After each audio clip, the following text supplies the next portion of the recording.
बिस्मिल्लाहिर्रहमानिर्रहीम। बिस्मिल्लाहिर्रहमानिर्रहीम। Okay students, आज हम class 7 physics chapter number 1 heat on the move उसका टॉपिक पढ़ेंगे। आज का हमारा टॉपिक है convection current and weather. Convection current और वेदर का आपस में क्या रिलेशन है, या कन्विक्शन करंट का वेदर पे इफ़ेक्ट क्या होगा, मौसम पे इफ़ेक्ट क्या होगा। देखिए, इससे पहले हमने पढ़ा था convection of heat. Convection of heat, the transfer of heat from a hot place to a cold place, or the transfer of heat from a high temperature to a low temperature through fluids। Fluid में यानी heat high point से लो point तक या तो gases के ज़रिए transfer होगा या लिक्विड के ज़रिए ट्रांसफ़र होगा। एक पॉइंट पे टेम्परेचर ज़्यादा है, दूसरे पॉइंट पे टेम्परेचर कम है, तो ज़्यादा टेम्परेचर से ये हीट फ्लो करेगा लो टेम्परेचर, जहाँ पे टेम्परेचर लो है। लेकिन ये हीट के ट्रांसफॉर्मेशन के लिए एक मीडियम होना चाहिए। तो कन्विक्शन ऑफ हीट ये गैसेस में भी हो सकता है और लिक्विड में भी हो सकता है। आज जो हम पढ़ेंगे कि कन्विक्शन करंट एंड वेदर, ये हीट हाई टेम्परेचर से लो टेम्परेचर तक फ्लो करेगा या place of high temperature to place of low temperature. Heat will flow through gases, heat will flow through air from a high temperature place to a low temperature place. Heat transfer होगा high temperature place से low temperature place की तरफ through air के ज़रिए। इस flow of heat की वजह से हमारे वेदर पे इफ़ेक्ट पड़ता है, इसके ज़रिए हीट ट्रांसफ़र करता है एक जगह से दूसरी जगह तक, एक सिटी से दूसरी सिटी तक, एक यानी सी से लैंड की तरफ या लैंड से सी की तरफ। तो कन्विक्शन करंट का या कन्विक्शन ऑफ हीट का हमारे वेदर में बहुत ज़्यादा इम्पोर्टेंट रोल है। तो देखिए, पढ़ते हैं, convection of current have a part to play role in our weather, there is no doubt. देखिए, हमने पढ़ा था कि कंडक्शन ऑफ हीट में पार्टिकल मूव नहीं करते हैं। पार्टिकल क्या करते हैं, हीट एक दूसरे को ट्रांसफ़र करते हैं ड्यूरिंग वाइब्रेशन। और कंडक्शन ऑफ हीट सॉलिड में होगा, ठीक है। हीट यानी ट्रांसफ़र होगा through solid from a high temperature point to a low temperature point. एक ही बॉडी में एक पॉइंट पे सॉलिड में हीट ज़्यादा है तो वो मॉलिक्यूल हीट गेन कर लेते हैं, उसकी काइनेटिक एनर्जी ज़्यादा हो जाती है। उस काइनेटिक एनर्जी की वजह से वो मॉलिक्यूल वाइब्रेट करते हैं। ड्यूरिंग दिस वाइब्रेशन वो एनर्जी अपने नेबरिंग मॉलिक्यूल को ट्रांसफ़र कर लेते हैं। जब उसके नेबरिंग मॉलिक्यूल एनर्जी गेन कर लेते हैं तो वो भी वाइब्रेशन में आ जाएंगे। जब वो वाइब्रेशन में आएंगे तो उसकी काइनेटिक एनर्जी ज़्यादा हो गई, फिर वो नेक्स्ट अपने पास वाले मॉलिक्यूल को एनर्जी ट्रांसफ़र कर लेते हैं, फिर वो भी वाइब्रेशन में आ जाएगा और उसकी काइनेटिक एनर्जी ज़्यादा हो जाएगी। इसी तरह स्टेप बाय स्टेप ये एनर्जी एक मॉलिक्यूल से दूसरे मॉलिक्यूल में ट्रांसफ़र होगी, लेकिन मॉलिक्यूल अपनी जगह से यानी अपनी जगह नहीं छोड़ेगा। मॉलिक्यूल खुद एनर्जी लेके एक पॉइंट से दूसरे पॉइंट तक उसको ट्रांसफ़र नहीं करेगा, सिर्फ मॉलिक्यूल एक दूसरे को एनर्जी देंगे, यानी मैटर ट्रांसफ़र वहाँ नहीं होता। लेकिन कन्विक्शन ऑफ हीट में मैटर ट्रांसफ़र होता है। मैटर खुद एनर्जी लेके एक पॉइंट से दूसरे पॉइंट तक ट्रांसफ़र करता है, यानी moment of molecule conviction of heat में होगा। अगर वो गैसेस में हीट ट्रांसफ़र हो रहा है या लिक्विड में गैस ट्रांसफ़र हो रहा है, लेकिन मॉलिक्यूल खुद मूवमेंट करेंगे, खुद एनर्जी लेके एक पॉइंट से दूसरे पॉइंट तक ट्रांसफ़र करेंगे, यानी हाई एनर्जी पॉइंट से लो एनर्जी पॉइंट तक ट्रांसफ़र करेंगे। जब भी मॉलिक्यूल एनर्जी गेन करते हैं तो ये लाइट हो जाते हैं, हल्के हो जाते हैं, इसकी डेंसिटी कम हो जाती है। Whenever molecule gain energy it becomes lighter because it loses its density, इसकी डेंसिटी जो है ना वो कम हो जाती है, तो ये लाइट हो जाते हैं।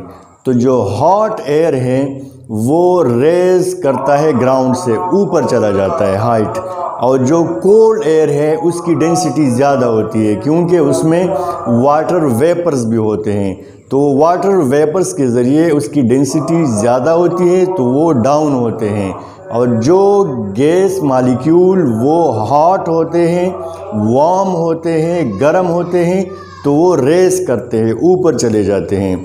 अगर आपने कभी देखा होगा तो घरों में, हमारे कमरों में एग्जॉस्ट फ़ैन लगे होते हैं, तो वो ऊपर लगे होते हैं। उसका फंक्शन क्या होता है, वो गर्म हवा को बाहर निकालता है, ठीक है, और जो यानी ठंडी हवा है वो थ्रू डोर यानी हमारे रूम में एंटर करेगी। तो ये एग्जॉस्ट फ़ैन नीचे क्यों नहीं लगाते, हम ऊपर क्यों लगाते हैं? ऊपर इसलिए लगाते हैं कि जो गर्म एयर है या गर्म हवा है या हॉट एयर है वो रेस करेगा, वो लाइट है, उसका जो वज़न है, उसकी जो डेंसिटी है वो कम है, तो वो ऊपर की तरफ जाएगी। तो वहाँ पे हम ऊपर जो फ़ैन है एग्जॉस्ट फ़ैन वो फिट करते हैं, वो उस वार्म एयर को रूम से बाहर निकाल देता है, और जब वो बाहर निकलता है तो ज़ाहिरी बात है उस एयर का यानी उस एयर की जगह लेने के लिए बाहर से और एयर आता है जो कि ठंडा होता है या कोल्ड होता है। तो जब वार्म एयर या वार्म मॉलिक्यूल वो एग्जिट करते हैं किसी प्लेस से, तो उसकी जगह लेने के लिए और मॉलिक्यूल या और गैस मॉलिक्यूल एंटर करेंगे उस जगह पे, उसकी जगह यानी फुल करने के लिए, ठीक है। अब किसी क्लास से स्टूडेंट निकल गए, 10-12 स्टूडेंट निकल गए, तो उसके सीट तो खाली हो गए। अब उस सीट को यानी फुल करने के लिए और स्टूडेंट आ जाएंगे, वहाँ पे बैठ जाएंगे, उसको तो हम खाली नहीं छोड़ सकते। इसी तरह जब हॉट एयर एग्जिट यानी किसी जगह से एग्जिट करेगा तो उस हॉट मॉलिक्यूल की जगह लेने के लिए और गैस मॉलिक्यूल एंटर करेंगे उस जगह पे, उसकी जो जगह वो जो स्पेस है उसको फिल करने के लिए।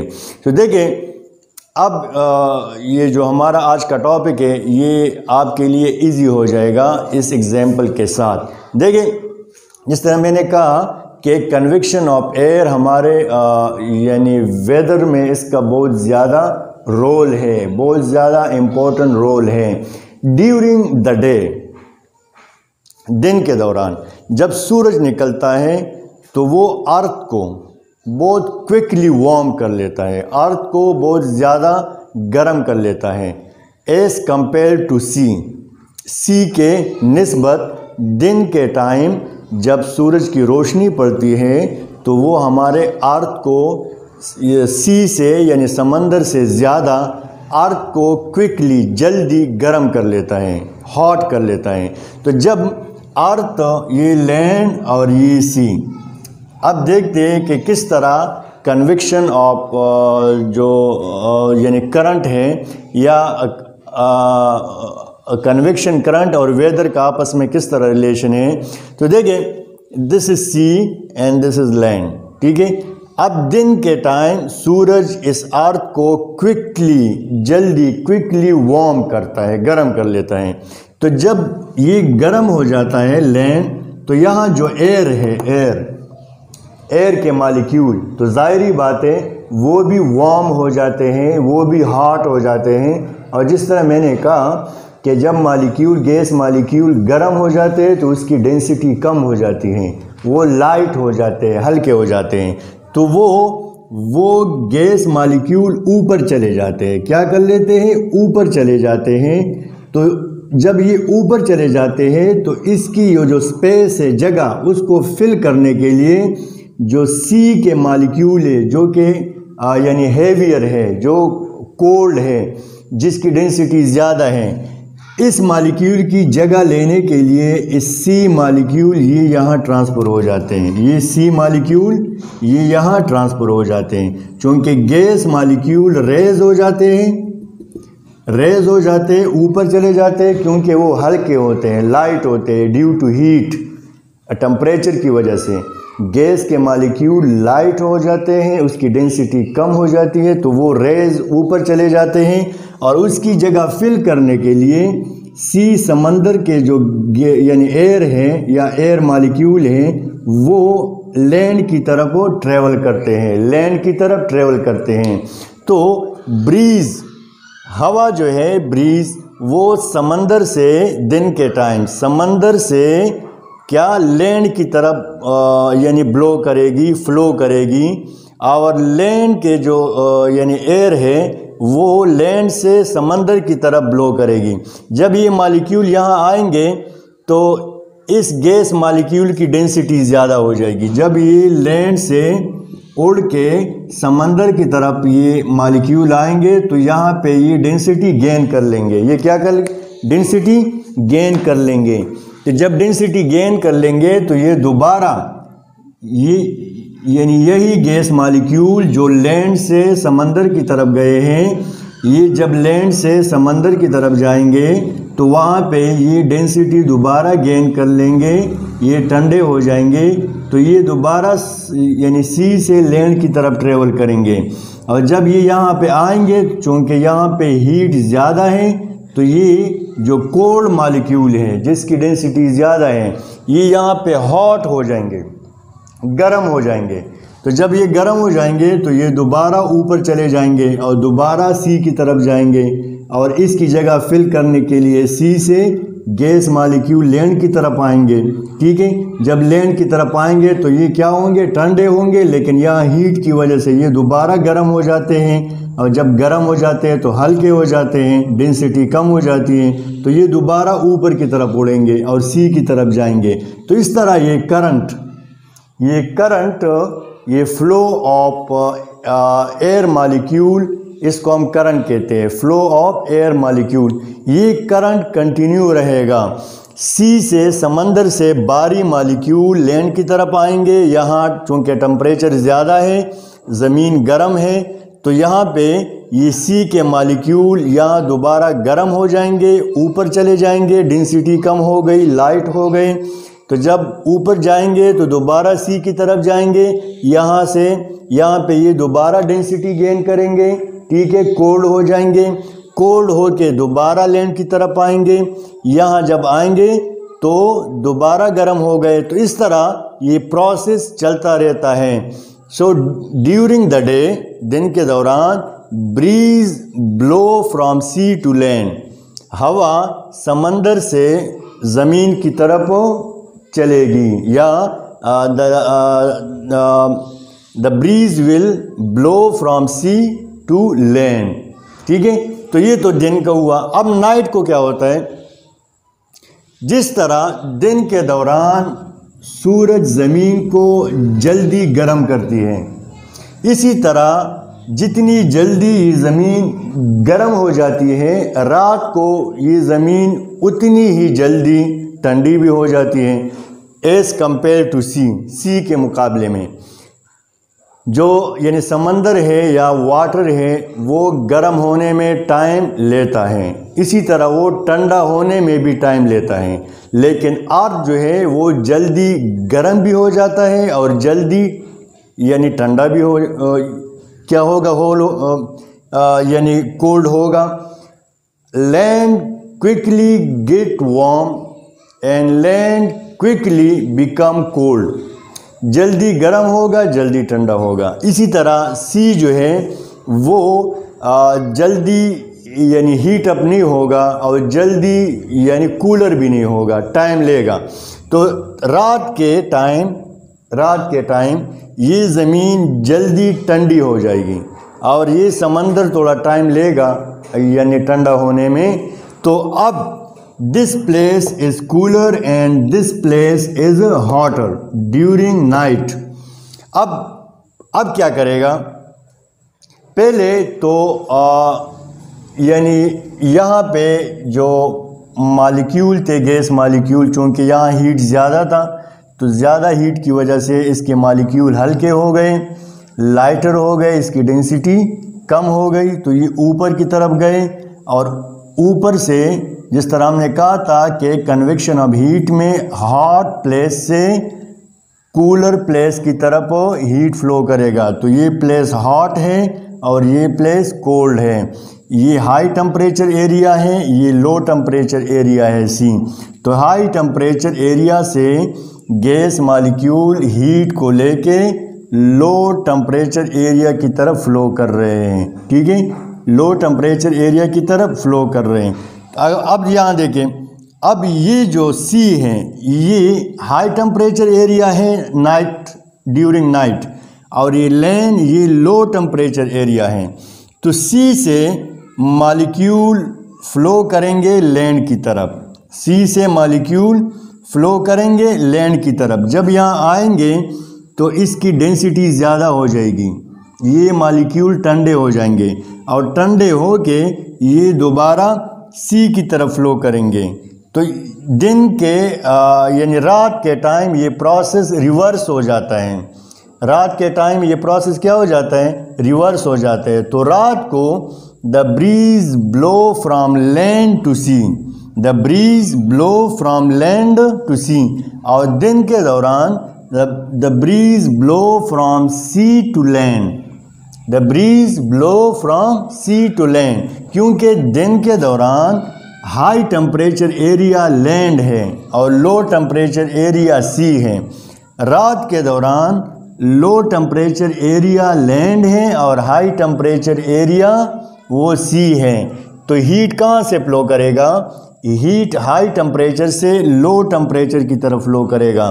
तो रात को जो ब्रीज है वो सी से लैंड की तरफ फ्लो करेगा और प्रोसेस या मैकेनिज़्म वही होगा जो अभी यहाँ पे मैंने कहा कि जब molecule gas molecule heat gain करेंगे तो इसकी डेंसिटी कम हो जाएगी, ये लाइट हो जाएंगे, ऊपर रेस करेंगे, ठीक है, ज़्यादा डेंसिटी वाले मालिक्यूल की तरफ फ्लो करेंगे। इसी तरह ये करंट जो है ये कंटिन्यू होता है, कन्वेक्शन करंट कंटिन्यू होता है। तो रात को यही प्रोसेस यहाँ भी होगा, अभी जो मैंने कहा यहाँ पे ये प्रोसेस यहाँ होगा, लेकिन डिफरेंस क्या है कि रात को लैंड ये लो टेम्परेचर एरिया है और सी हाई टेम्परेचर एरिया है। तो इसी तरह ये ब्रीज जो है ये ब्लो करता है from sea to land and land to sea, और ये क्यों, due to convection of heat, convection of heat की वजह से। कन्वेक्शन ऑफ हीट में जो गैस मालिक्यूल है ये एनर्जी को लेके खुद हाई टेम्परेचर एरिया से लो टेम्परेचर एरिया की तरफ फ्लो करते हैं गैस मालिक्यूल, ठीक है। तो ये इसी तरह कन्वेक्शन ऑफ हीट की वजह से जो हमारा मौसम है वो चेंज होता रहता है, या यानी जो वेदर है उस पे इफ़ेक्ट पड़ता है ड्यू टू कन्वेक्शन करंट। जब एयर हीट को एक जगह से दूसरी जगह ट्रांसफ़र करता है तो वेदर पे, मौसम पे उसका असर होता है, उसका इफ़ेक्ट होगा। ओके स्टूडेंट, ये आज का टॉपिक था कन्वेक्शन करंट एंड वेदर। इसका आपस में एक रिलेशन है, एक गहरा रिलेशन है, एक गहरा ताल्लुक़ है। कन्वेक्शन करंट का हमारे वेदर पे असर है, इफ़ेक्ट है। इसको रीड कर ले, अपने बुक में नीट एंड क्लीन एक पेज पे लिख ले, व्हाट्सएप ग्रुप में शेयर कर ले। इंशाल्लाह नेक्स्ट टॉपिक के साथ दोबारा हाजिर होंगे, तब तक के लिए अल्लाह हाफिज़।